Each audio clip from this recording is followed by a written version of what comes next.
l'apprécier. Est-ce que tu peux encore pousser des cris de joie, des cris d'allégresse, des cris de célébration? Seigneur, nous te disons merci. Merci pour ce que tu vas télécharger durant ce moment. Nous sommes là, nous reconnaissons notre besoin de toi. Seigneur, nous ne voulons pas une parole qui vient des hommes, mais nous voulons une parole qui vient tout droit de ton trône. Alors nous te supplions, parle-nous. Viens faire une œuvre puissante à l'intérieur de nous. Au-delà des paroles, que ce soit un transfert de grâce. Nous te supplions. Merci d'accomplir une œuvre grande au milieu de nous. Et tu sais combien je ne sais parler. Tu connais mes limitations, tu connais mes manquements. Alors je compte sur toi, je m'appuie sur toi. Viens inspirer, viens conduire toutes choses. Au nom de Jésus-Christ. Amen, amen, amen, amen. Amen. Est-ce que tu peux saluer ton voisin et lui dire, tu as fait le bon choix ce soir. Et vous pouvez prendre place. Amen, vous pouvez. Car il est glorieux et digne de régner. Vous pouvez prendre place. Je n'ai pas beaucoup de temps, du coup, si on commence là. Ah bon? Ok, bon.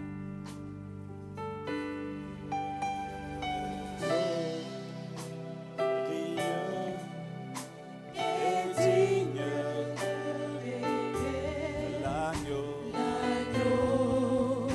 est souverain.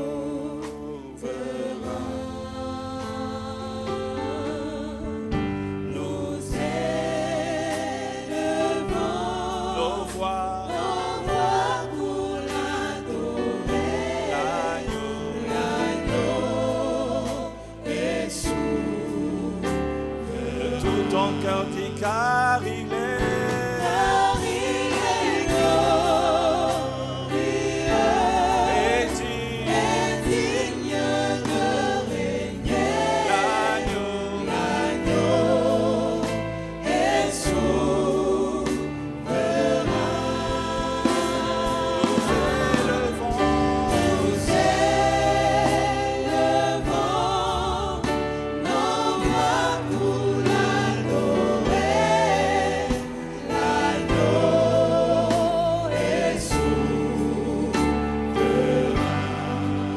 Amen, amen. Nous pouvons prendre place.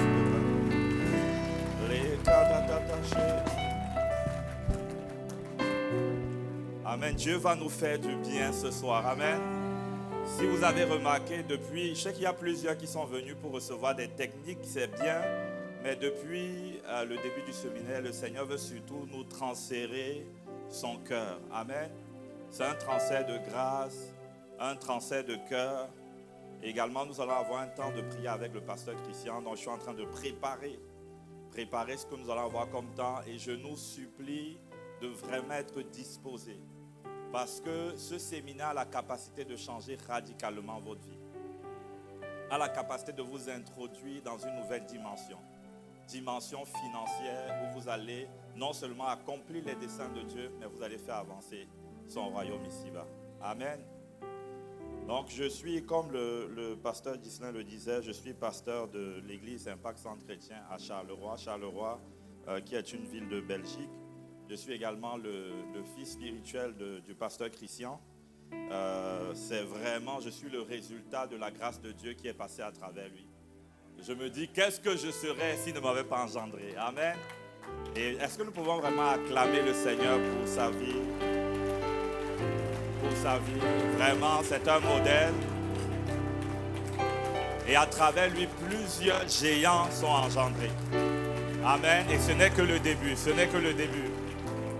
Amen. Et j'aimerais que nous puissions également acclamer la vie pour mon autre père, qui est mon oncle, le pasteur Ghislain. Est-ce que nous pouvons vraiment acclamer le Seigneur? Depuis des années, je l'observe, je l'admire, je l'apprécie. Et je rends grâce à Dieu qui a permis que nous puissions connecter. Amen. Et c'est vraiment une bénédiction pour les églises ICC et au-delà. Amen. Et j'aimerais également que nous puissions acclamer le Seigneur pour la vie des apôtres de la maison. Amen. L'apôtre Yvan et l'apôtre Yves. Nous pouvons acclamer le Seigneur pour leur vie et pour leur épouse, Maman Modestine et Maman Abby. Amen. Nous sommes là, c'est le résultat de leur obéissance. Et nous bénissons le Seigneur pour le prix qu'ils payent au quotidien et pour la source de bénédiction qu'ils sont pour nous tous. Amen. Nous pouvons prendre place. Donc j'ai 45 minutes. D'habitude, j'ai beaucoup plus de temps. Donc aujourd'hui, c'est le marathon. C'est un petit marathon.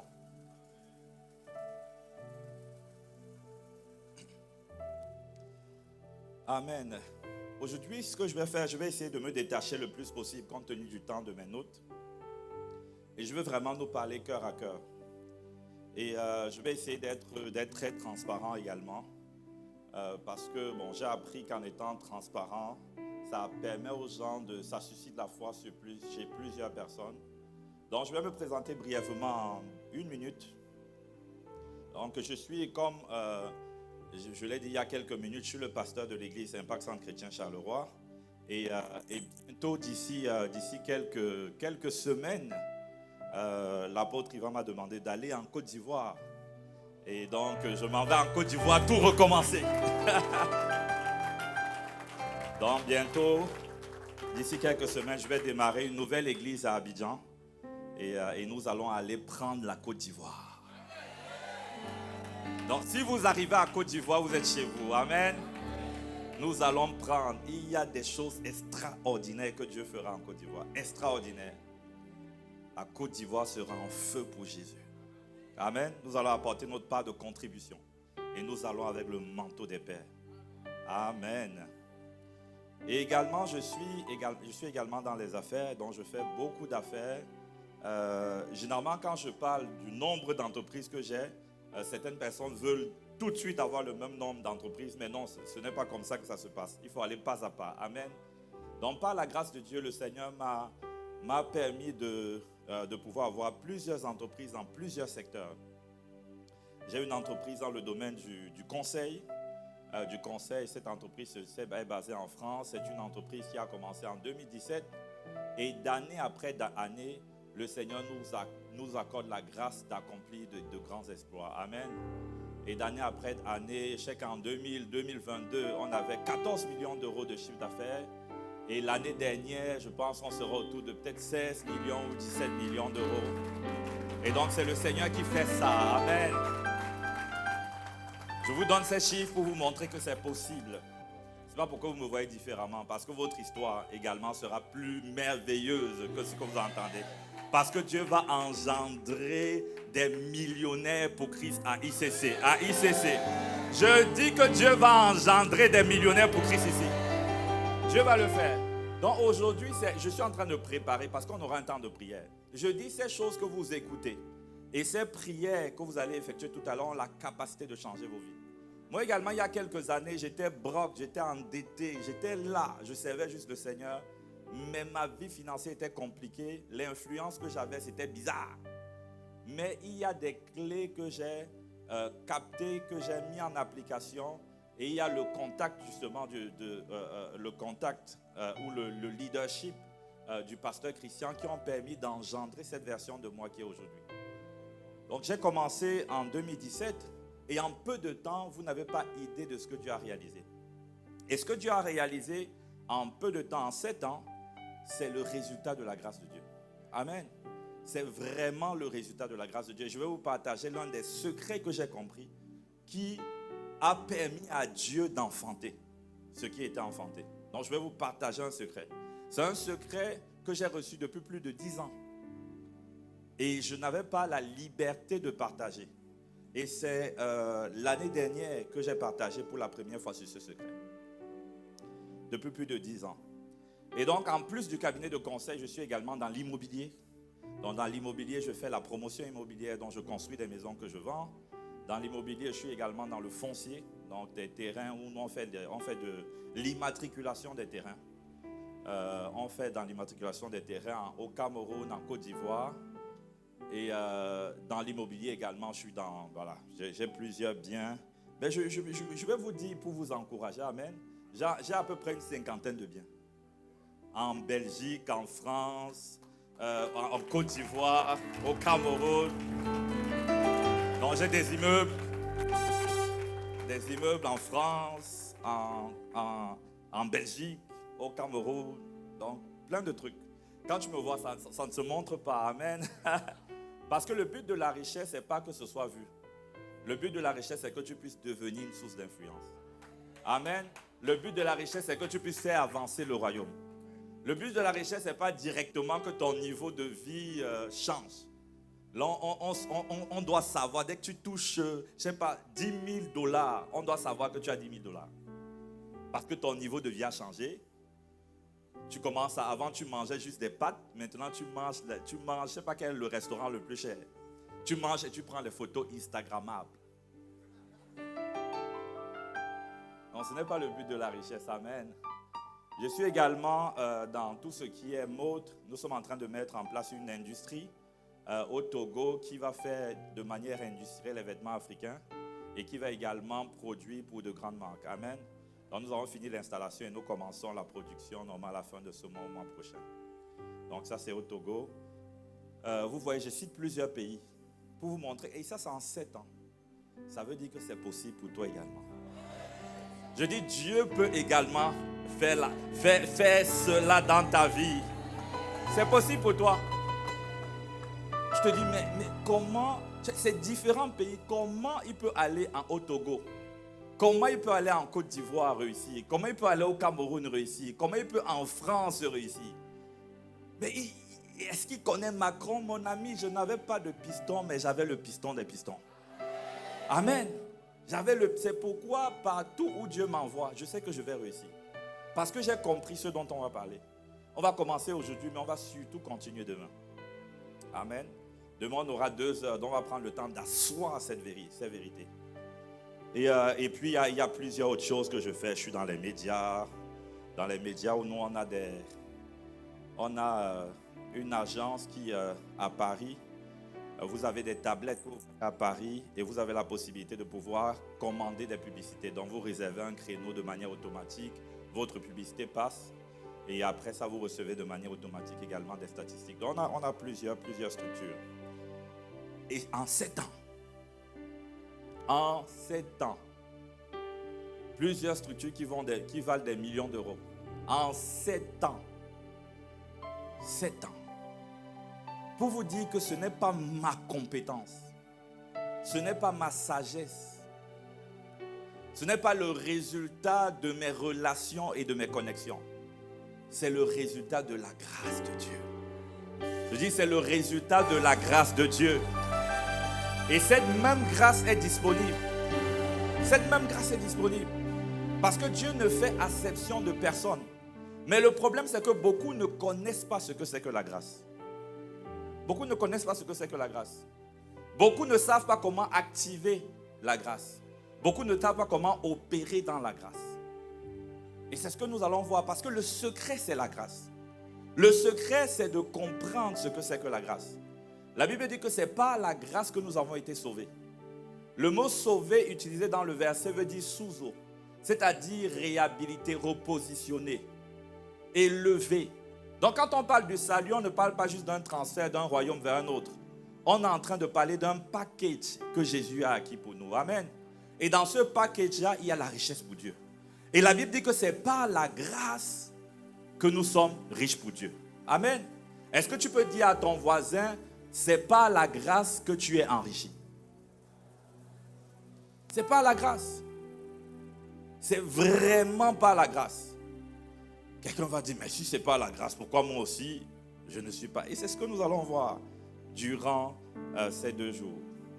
La Bible dit dans 2 Corinthiens 9, verset 8, ce sera notre verset de base pour tout ce que nous allons aborder. 2 Corinthiens 9, verset 8. Il est dit, et Dieu peut vous combler de toutes sortes de grâces. Dis à ton voisin, toutes sortes de grâces. Amen. Dieu peut vous combler de toutes sortes de... Et la Bible dit afin que, c'est-à-dire toutes sortes de grâces que tu peux recevoir va produire quoi? L'abondance. Amen. Ça veut dire que l'abondance est le résultat de toutes sortes de grâces. L'abondance n'est pas le résultat d'un seul type de grâce. L'abondance est le résultat de toutes sortes de grâces.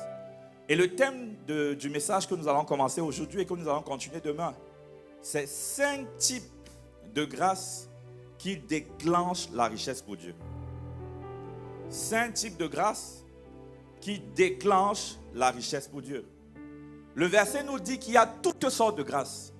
Or, beaucoup souvent opèrent dans une seule sorte de grâce. Parce qu'ils ne comprennent pas, ce que c'est que la grâce. Ils ne savent pas comment l'activer, comment marcher dans la grâce. Et je te dis, si tu comprends ce que nous allons partager, ce n'est pas tout, mais tu auras fait un pas de géant. Amen, tu auras fait un pas de géant. Je te dis un pas de géant. Et ça a pris quelques années pour que Dieu télécharge cette révélation que nous allons partager. Toutes sortes de grâces. Amen. Donc, les 5 types de grâces qui déclenchent la richesse surnaturelle. Les 5 types de grâces qui déclenchent la richesse surnaturelle.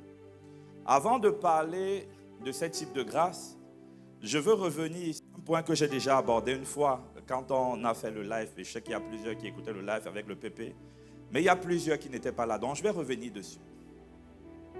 Je veux revenir sur l'importance ou l'extrême nécessité d'être riche pour Dieu. Vous savez, quand on parle d'être riche pour Dieu, il y a certains qui se disent que c'est une option. Ce n'est pas obligatoire. Ce n'est pas nécessaire. Je peux choisir de ne pas être riche, comme je peux choisir d'être riche. Mais c'est parce qu'on n'a pas compris l'extrême nécessité d'être riche pour Dieu. En réalité, le diable est venu nous donner une mauvaise compréhension de ce que c'est que la richesse pour Dieu. C'est pourquoi on n'en voit pas souvent la nécessité. Et c'est pourquoi souvent même on voit derrière cet enrichissement le diable.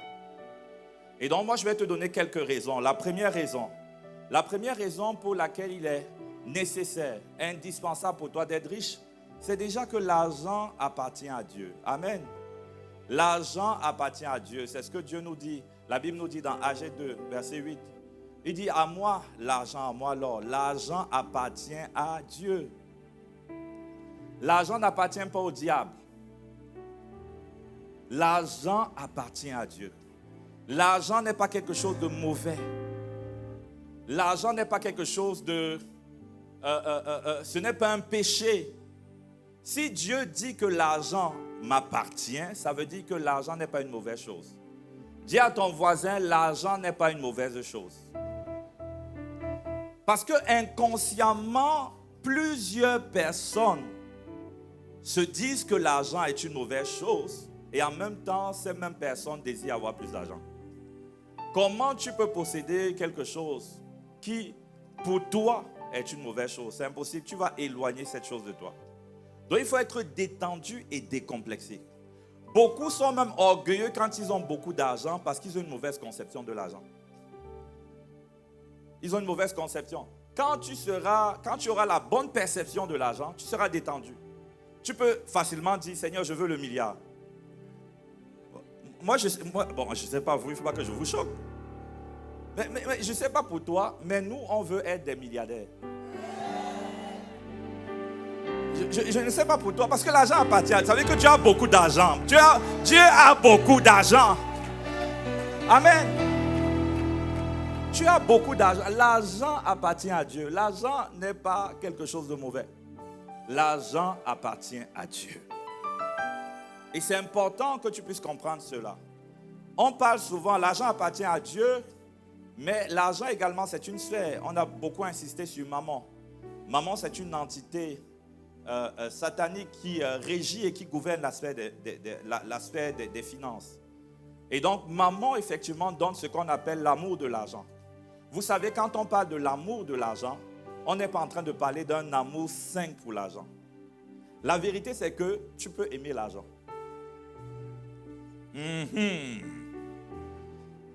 Vous savez, la Bible dit de ne pas aimer sa vie, Mais la Bible te dit aussi d'aimer ta vie. Le mot utilisé pour parler amour de l'argent, c'est philaguria, qui veut dire avarice, qui veut dire un amour excessif, un attachement excessif. C'est lorsque tu mets l'argent avant Dieu. Sinon, la vérité, c'est que l'argent, c'est la télévision. L'argent, c'est la voiture que tu dis aimer. L'argent, c'est la maison que tu dis aimer. Beaucoup ne se sentent pas culpabilisés ou condamnés de dire j'aime la voiture. Mais dès qu'il faut dire j'aime l'argent, hey, le diable. Pourquoi? Parce qu'on a perverti la vision de l'argent. De même que la voiture est un objet, l'argent c'est un objet. Le pouvoir, l'argent c'est un objet. Dieu ne veut pas que tu aimes les choses du monde. En réalité, Dieu ne veut pas que tu aimes la voiture. Mais en même temps, tu peux aimer la voiture. Parce que Dieu ne veut pas que tu aies un amour excessif, un amour qui soit supérieur à l'amour que tu as pour lui. Dieu ne veut pas que tes choix soient influencés par l'argent, mais il veut que tes choix soient influencés par l'esprit. Dieu ne veut pas que ta valeur soit définie par tes possessions, mais il veut que ta valeur soit définie par celui qui t'a engendré.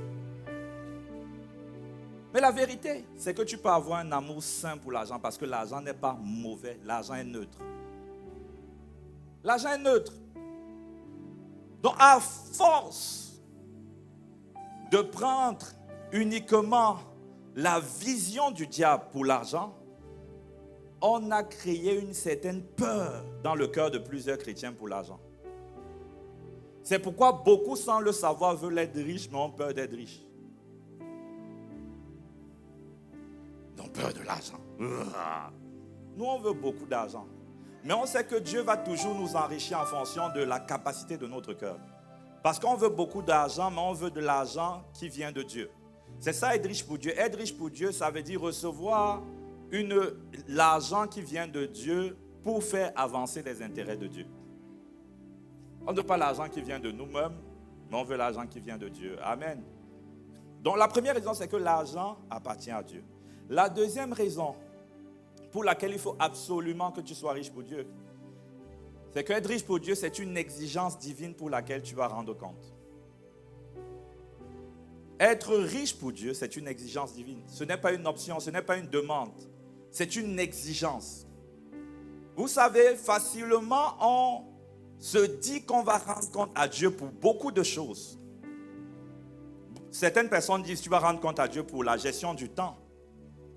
Mais beaucoup ne se rendent pas compte qu'ils vont rendre également des comptes à Dieu pour l'argent qu'ils auraient dû avoir, qu'ils n'ont pas eu. Donc tu ne vas pas te rendre compte uniquement à Dieu pour l'argent que tu as eu et comment tu as géré cet argent. Mais tu vas rendre compte pour l'argent que tu aurais dû avoir et que tu n'as pas eu. Ça veut dire que si Dieu avait prévu que tu sois millionnaire et que tu n'es pas millionnaire, tu vas rendre compte à Dieu. Si Dieu avait prévu que tu aies 500 000 $ et que tu n'es pas, tu vas rendre compte à Dieu. Tu vas rendre compte à Dieu parce que le but de l'argent, ce n'est pas pour t'enrichir. Le but de l'argent, c'est pour que tu puisses enfanter les œuvres que tu transportes. La Bible dit que Dieu peut te combler de toutes sortes de grâces afin qu'en ayant en abondance, tu puisses produire les œuvres. Il y a des œuvres qui dépendent de l'abondance que tu as. Il y a des œuvres qui ne dépendent pas de l'abondance que tu as, parce que Dieu va te connecter aux gens. Mais il y a des œuvres qui dépendent de l'abondance, parce que cette abondance était la provision pour ces œuvres. C'est pourquoi il y a un serviteur qui est venu vers Jésus. Il arrive vers Jésus, il dit, tu m'as donné 100 pièces d'or. Tu m'as donné 10 000 $. Je n'ai pas gaspillé ces 10 000 $. J'ai bien géré ces 10 000 $. Je n'ai pas dépensé ces 10 000 $. J'ai mis en sécurité ces 10 000 $. Il est venu avec fierté. Il se disait, le maître allait dire, waouh. Mais le maître lui a dit méchant. Le maître lui a dit méchant et paresseux. Il a été méchant parce que cet argent, ce n'est pas juste un objet, C'était des œuvres. Amen. C'était des orphelinats. C'était des hôpitaux. C'était des écoles. C'était des personnes dont tu devais prendre soin. Mais tu n'as pas pu le faire parce que tu n'avais pas suffisamment d'argent.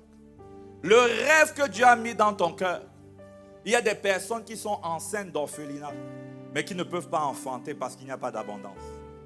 Il y a d'autres qui sont enceintes d'établissements scolaires, d'universités de renom pour former des dirigeants intègres. Moi, c'est mon rêve. Une université de renom mondial qui va former des dirigeants intègres. Et on va enfanter ça par la grâce de Dieu. On va enfanter. On va enfanter. Donc, beaucoup sont méchants parce qu'ils ont regardé à eux. Ils se sont dit, si moi je n'ai pas la voiture, ce n'est pas grave. Mais il ne s'agit pas de toi. Il s'agit des destinées qui dépendent de toi. Il s'agit des œuvres qui étaient attachées à ta vie. Il s'agit des personnes qui étaient attachées à ta vie.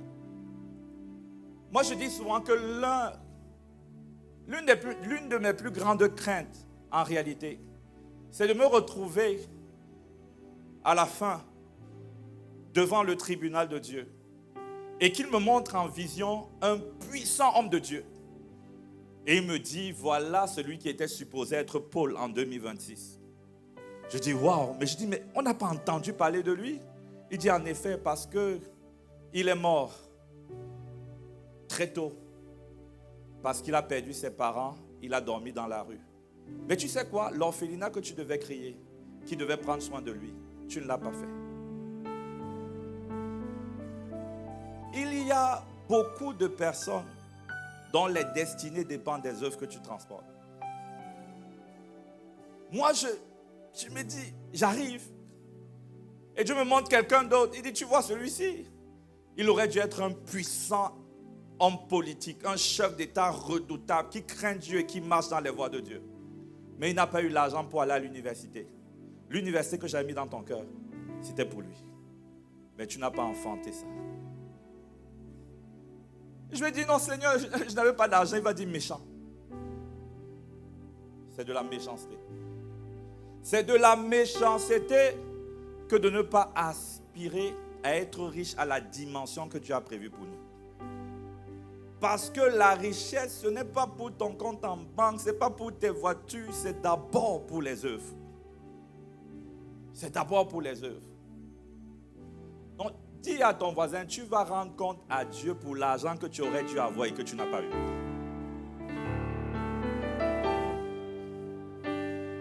Tu vas rendre compte à Dieu. Il y a certaines personnes qui se disent, non, moi je suis bien, j'ai $10 000 le mois. Mon ami, qui te dit que c'est ce que Dieu a prévu pour toi? Qui te dit ça? Certaines personnes peuvent dire, non, mais lui, il est déjà bien, il peut s'arrêter là. Est-ce que tu es conscient des œuvres que je transporte? Tu ne sais pas ce que je transporte. Tu ne sais pas. Donc le serviteur méchant et paresseux est venu avec assurance devant Dieu. Mais Dieu s'attendait à plus. Dieu s'attendait à plus. Et il y avait une grâce pour plus. Et cette grâce te sera transférée ce soir au nom de Jésus. Je dis, cette grâce viendra sur toi. Cette grâce sera transférée. La grâce est transférable. La grâce est transférable.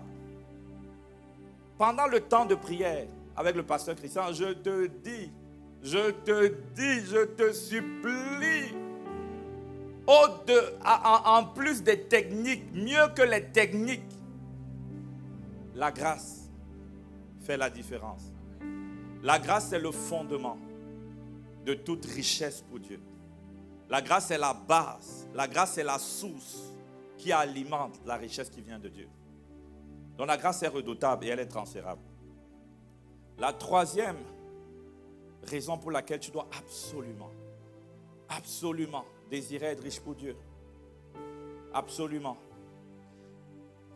La richesse pour Dieu, ne pas être riche pour Dieu, c'est refuser d'être un agent d'influence.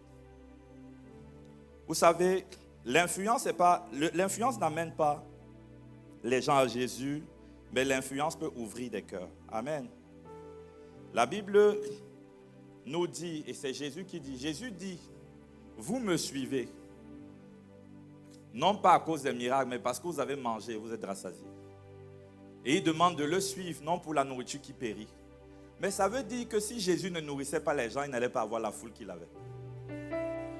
Est-ce que tu te rends compte que Jésus aurait pu juste avoir 120 personnes autour de lui? Mais il y avait une foule. Parce qu'il prenait soin des besoins de la foule. Et quand la foule était là, il enseignait, il éduquait la foule. C'est ça l'influence. L'influence, la richesse transporte un niveau d'influence. Et Dieu a prévu de collaborer avec la richesse. C'est pour ça que l'argent appartient à Dieu. L'argent fait partie des capacités que Dieu veut donner à l'Église pour être influente. Dieu ne donne pas que les capacités spirituelles. Dieu donne également des compétences naturelles. Est-ce que l'Église, c'est juste le parlant en langue qui a rangé les chaises? Non, il faut une compétence. Il faut une compétence, il faut savoir gérer les gens, gérer les hommes. Comment organiser, comment structurer. Ce sont des compétences qui font avancer le royaume. Mais Dieu ne donne pas que des compétences naturelles, il donne également des capacités financières. Parce qu'il y a une influence.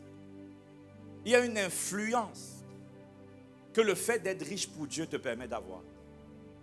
Il y a une certaine influence. Quelqu'un qui me dit non, mais j'ai le Saint-Esprit. Mon ami, quand il y a un deuil chez toi, est-ce que tu es le premier à être au courant ou est-ce que c'est ton petit frère de moins de 10 ans qu'on appelle parce qu'il a plus d'argent que toi? Toi, on t'appelle juste pour dire que le programme est là, le deuil c'est dans une semaine. Tu viens, tu ne viens pas, on s'en fiche. Pourtant, toi, tu as le Saint-Esprit. Tu as le Saint-Esprit. Imagine, tu as le Saint-Esprit. Tu demandes aux gens depuis de venir à l'église, est-ce qu'ils viennent? Si tu avais le Saint-Esprit et l'argent, tu leur demandais de venir, ils allaient venir. Je te dis, ils allaient venir. Ils allaient venir.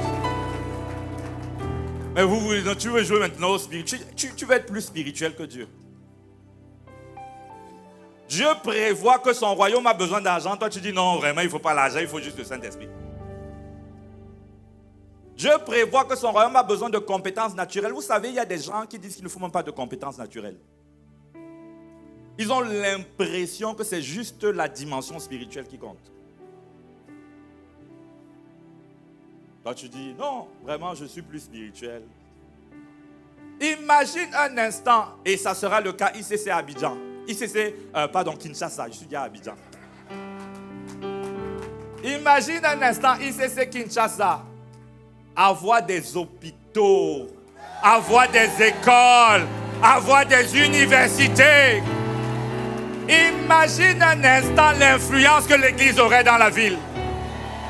Imagine ICC Abidjan organiser des sessions où les repas sont distribués dimanche après dimanche. Imagine le nombre de personnes qui viendraient. Imagine ICC Kinshasa. Imagine le nombre de personnes qui viendraient. Que cette grâce vienne sur son Église. Que la richesse afflue. Imagine le niveau d'influence. Imagine. La Bible parle dans Ecclésiaste d'un homme qui avait une sagesse extraordinaire. Ecclésiaste 9, versets 13 à 16. Faute de temps, je vais juste résumer l'histoire. La Bible dit que c'est Salomon qui parle. Et tu ne peux pas être plus sage que Salomon, mon ami. Bon, on est sage du Saint-Esprit plus que lui, oui. Mais tu ne peux pas être plus sage que Dieu lui-même. La Bible nous donne un exemple pour nous parler de l'importance de la richesse dans le cadre de l'influence. On dit qu'il y avait un homme qui était dans une petite ville. La petite ville a été assiégée. Et l'homme avait la sagesse pour délivrer la petite ville. Mais personne ne s'est souvenu de lui. Un homme pauvre, personne ne s'est souvenu de lui. Et la sagesse pour délivrer une petite ville assiégée, c'est ce qu'on appelle la sagesse divine. Il avait la sagesse de l'esprit, mais il n'avait pas l'argent de l'esprit. La Bible dit que personne ne s'est souvenu de lui. Et Dieu continue en disant qu'il a compris une chose qu'il a compris, c'est que la sagesse vaut mieux que la force. C'est vrai, la sagesse vaut mieux que la force. Mais cependant, la sagesse du pauvre est méprisée. Je dis, la sagesse du pauvre est méprisée. Et ses paroles ne sont pas écoutées. Nous transportons la sagesse de Dieu. Mais quelque chose qui va amplifier la voix de l'Église, c'est également l'influence que l'Église aura à travers les richesses. C'est une réalité. Jésus lui-même opérait selon ses principes. Mais toi, tu es plus spirituel. Même l'Église primitive opérait selon ses principes.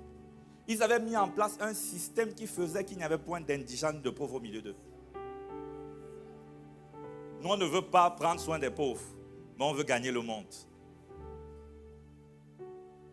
Non, on a le Saint-Esprit. Eux, ils n'avaient pas. Jésus n'avait pas le Saint-Esprit. Jésus dit vous-même, il dit à ses disciples, à ses apôtres, que donnez-leur vous-même à manger. Ça veut dire qu'ils avaient l'habitude de nourrir les foules. Il dit non, mais c'était habituel. Ils disent qu'on n'a plus assez d'argent dans la trésorerie. Ils avaient l'habitude de prendre l'argent de la trésorerie pour nourrir les foules. Donc les gens suivaient Jésus parce que Jésus leur donnait à manger. Mais dans ce monde-là, il y a des personnes qui ont été gagnées et qui sont réellement converties à Christ. Les paroles de Jésus ont été écoutées à cause de l'influence qu'il avait sur la vie des gens. Amen. Donc, sois détendu lorsqu'on parle de la richesse pour Dieu. Ce n'est pas le diable. Ça fait partie de l'agenda de Dieu pour son Église. Et nous rentrons dans une saison de transfert de richesse, où il y aura de plus en plus de riches pour Dieu au nom de Jésus. Nous rentrons dans cette ère-là. C'est une ère prophétique. Une ère parce qu'il y a différentes ères. Dans différentes ères, ceux qui possédaient certaines choses contrôlaient. Il y a l'ère politique, où c'est ceux qui avaient le pouvoir politique qui dominaient. Il y a même eu l'ère religieuse. Et on rentre dans l'ère économique. C'est pourquoi vous avez des pays qui sont pauvres politiquement, qui religieusement n'existent pas, mais qui deviennent de plus en plus puissants à cause du pouvoir économique. Donc on entre dans une ère où il y aura une guerre entre deux royaumes. Mais le royaume de Dieu va engendrer des personnes riches pour Dieu. Des personnes riches pour Dieu. Dieu le fera ici même à Kinshasa. Dieu le fera ici même à Kinshasa. Il y a une grâce exceptionnelle qui viendra sur vous et qui va engendrer des millionnaires pour Jésus. Des millionnaires pour Jésus. Des millionnaires pour Jésus. Amen. Donc l'une des raisons pour laquelle il faut absolument être riche pour Dieu. Parce que la richesse de l'Église permet à l'Église de garder un certain nombre de personnes dans la foi. Il y a des personnes qui sont retournées dans le monde et pour lesquelles l'Église va rendre compte à Dieu.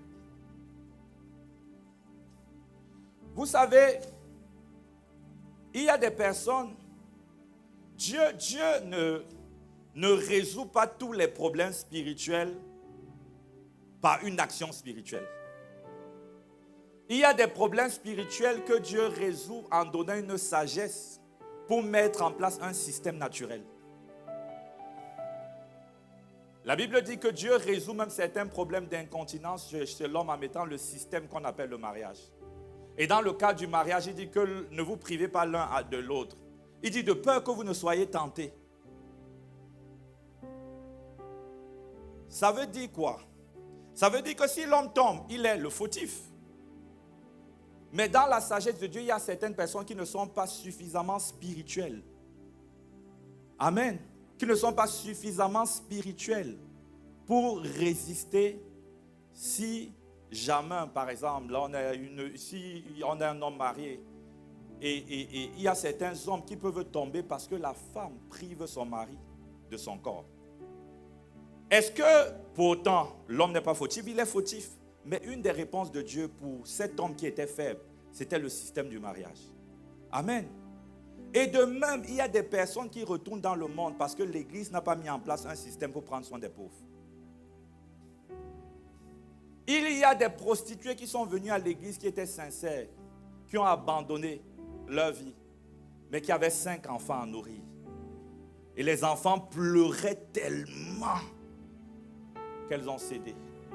Mais l'Église était supposée être la réponse pour ces chrétiens faibles. L'Église était juste en train de prier en langue. Alors que Dieu voulait implémenter un système naturel pour prendre soin des pauvres. Donc l'Église a sa responsabilité.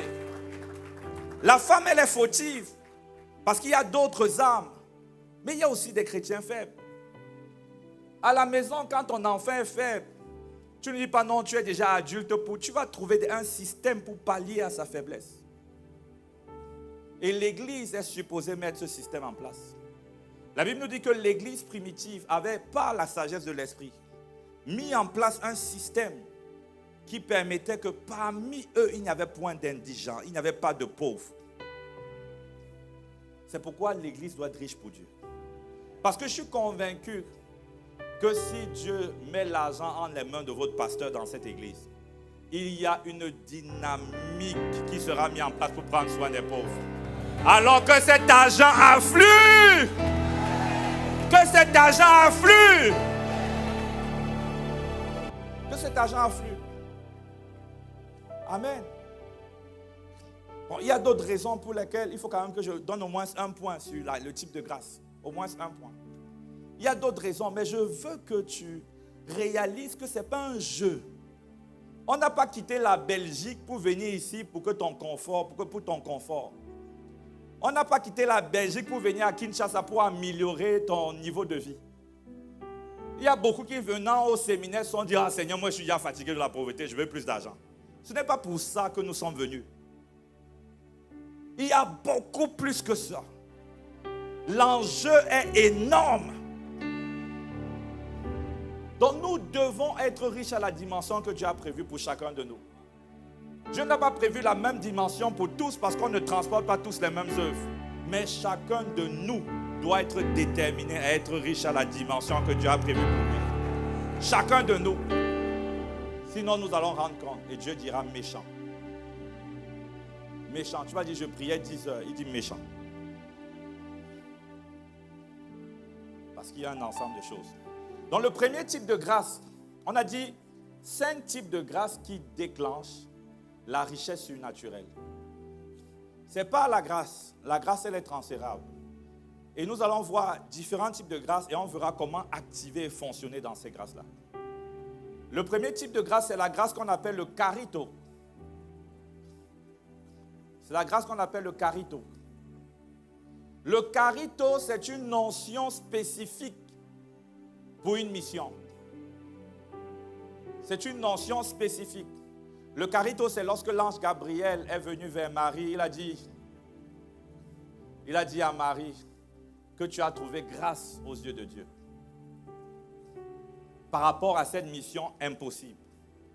Il y a certaines personnes qui disent réussir à Kin, c'est impossible. Être millionnaire à Kin, sans se corrompre, c'est impossible. C'est impossible parce que tu ne connais pas la grâce qu'on appelle carito.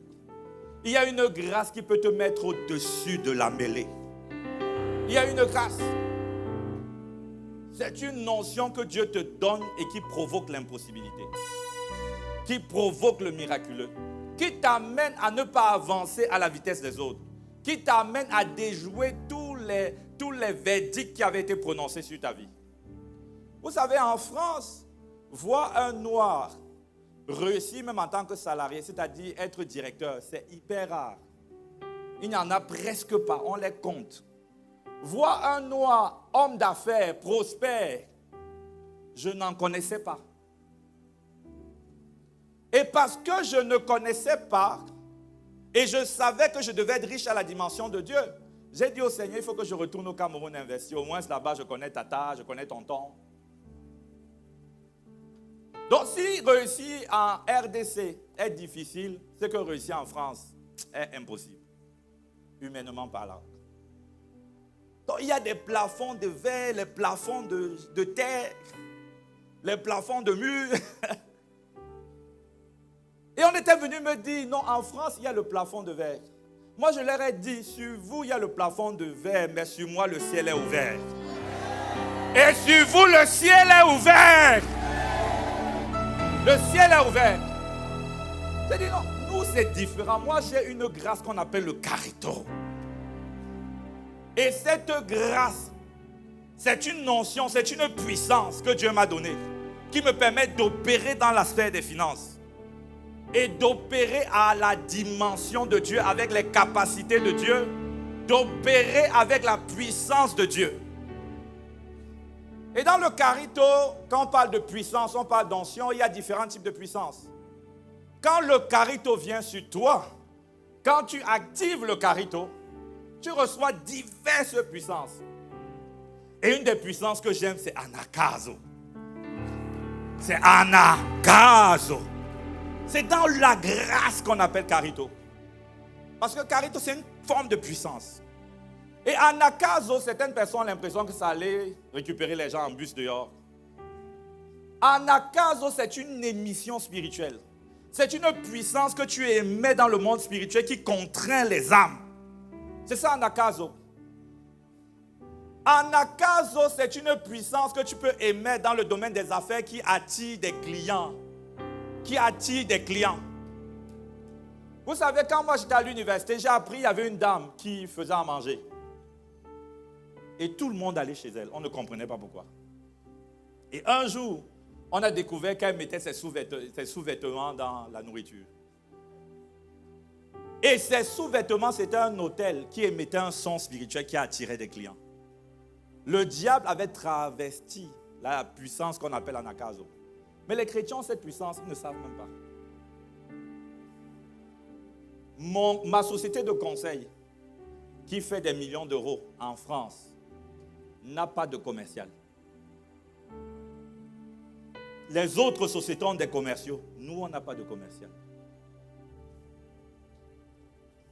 Parce qu'on a anakazo. On a anakazo. Je ne suis pas en train de dire qu'avoir un commercial est mauvais. Mais ce que je dis, c'est que tu dois réaliser, dans certaines sociétés, on a des commerciaux. Mais dans cette société, j'ai eu la paix dans le fait que rien que l'émission spirituelle que j'aimais suffit. Rien que la puissance que j'aimais suffit. Et quand j'ai le commercial, je ne mets pas ma foi dans le commercial, je mets la foi dans la grâce que je transporte et qui parlera à travers lui. Qui parlera pour contraindre, pour convaincre, pour attirer des clients. Là, on reste souvent, on reçoit des mails pour dire est-ce qu'on a tel besoin, est-ce que vous voulez nous accompagner? On ne sait pas d'où ça vient. Anakazo. Je dis anakazo. Que cette onction vienne sur toi au nom de Jésus. La grâce d'attirer des clients. C'est une grâce qui fait que les gens vont parcourir des kilomètres, vont venir chez toi manger dans ton restaurant. Ils ne sauront pas pourquoi. C'est anakazo qui les pousse. Qui les pousse. Le problème, c'est que toi, tu ne réalises pas que le monde des finances est un monde spirituel. Et parce que c'est un monde spirituel, tu ne peux pas juste aller avec tes diplômes. L'ennemi favorise ses enfants.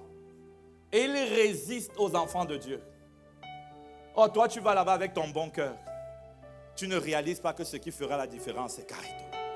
C'est l'onction de Dieu pour cette mission que tu as reçue. Une autre forme de puissance, c'est ce qu'on appelle exousia. Exousia, c'est la capacité de commander et d'être obéi. C'est la capacité de commander et d'être obéi. Bon, là, on va atterrir. Bon, on va atterrir. On va continuer demain de toute façon. Amen. Bon, le temps que le pasteur Christian arrive, je tire encore un peu. Le temps qu'il arrive. Donc, une autre forme de puissance, c'est exousia. La capacité de commander et d'être obéi. Tu n'es pas n'importe qui. Je dis, tu n'es pas n'importe qui. Tu n'es pas n'importe qui. Tu n'es pas n'importe qui. Il y a une grâce qui repose sur toi. Et cette grâce te donne la capacité de parler et d'être écouté, de commander et d'être obéi. La Bible dit que le monde tout entier est sous la puissance du malin. Le monde des finances est sous la puissance du malin. Donc si tu vas juste avec ton titre de chrétien, ça ne suffira pas. Si tu vas juste avec ton bon cœur, avec tes stratégies, avec tes business plans, ça ne suffira pas.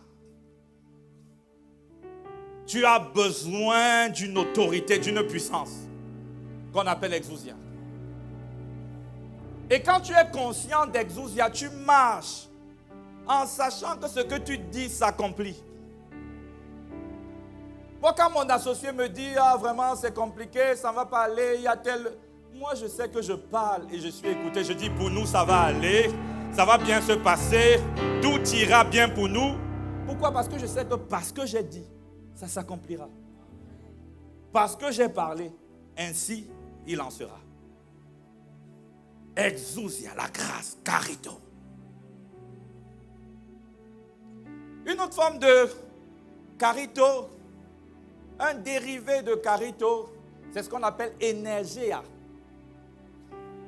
Énergia, c'est la surcompétence divine qui te rend efficace dans ton ouvrage. Énergia, c'est lorsque Dieu vient sur ta compétence rajouter une notion spécifique. Et cette notion te rend compétent. La Bible dit que Dieu a équipé les personnes qui allaient bâtir le temple. Il les a rendus compétents de sa compétence. Énergia, c'est la puissance créatrice de Dieu. La capacité d'avoir des solutions simples en face des problèmes complexes. La capacité d'avoir des idées innovantes. La capacité d'avoir des stratégies que tu télécharges du trône. C'est une forme de grâce qu'on appelle énergia. Une forme qu'on appelle carito, mais qui se traduit par cette puissance de Dieu à l'œuvre dans ta vie. Amen. Que cette grâce vienne sur toi. Je dis que cette grâce vienne sur toi. Et que tous tes projets soient complètement changés à compter d'aujourd'hui.